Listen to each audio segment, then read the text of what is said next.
So let's go back into the history of Pi a little bit here. Back in August of 2021, we had Brainstorm start.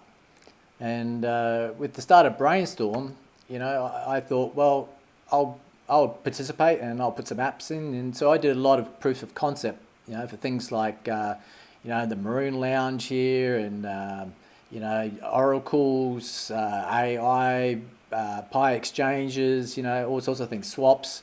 And, I really had a lot of fun doing this, and it was a really, really exciting time.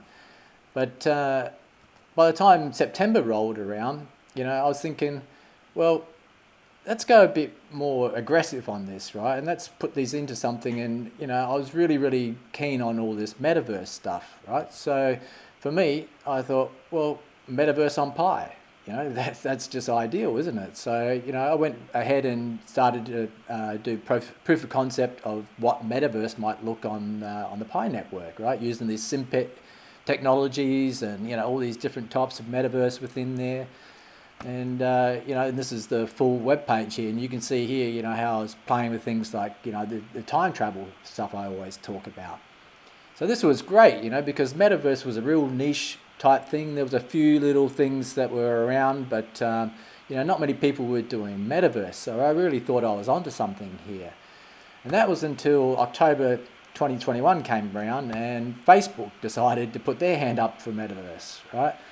Now, all of a sudden, everyone knew about metaverse, right? And because it was associated with Facebook, it kind of got tarnished as well. So people weren't really keen about it so much. And to be honest, when Facebook released their metaverse, what they thought it should look like, it was really, really subpar. It wasn't really very good at all, and certainly not the quality that I was trying to achieve.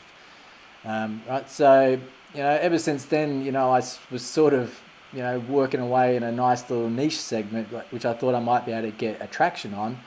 To now, everyone wanted to do metaverse, didn't they? But thankfully, since then, people think it's not really anything, but I can tell you though, in the future, metaverse is going to be the new interface, right? And this is why I say, this is not the internet anymore, right? Because metaverse is going to, it's not going to so much replace the internet, it's going to be the new interface for the internet, right? So we're going to go from 2D interface to a 3D interface, right?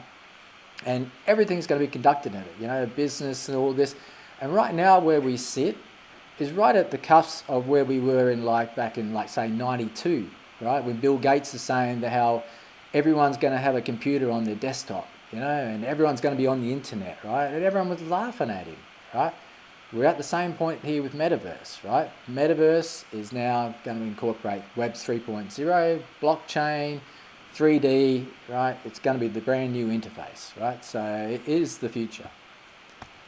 Now, I've made some videos. I've done a pitch deck, right, previously, video on that. I've done videos on time travel, which is stuff that I'm really, really excited about. This is really great. This is all where we're doing digital twins.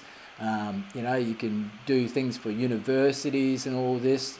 Now, the time travel, it's in a virtual environment, right? So anything's possible there, right? So when you make digital twins of things, right, now you can actually go back to previous world events. Right, so it's a kind of time travel, right, in a virtual space, right? So that's going to be really, really exciting to develop. Right?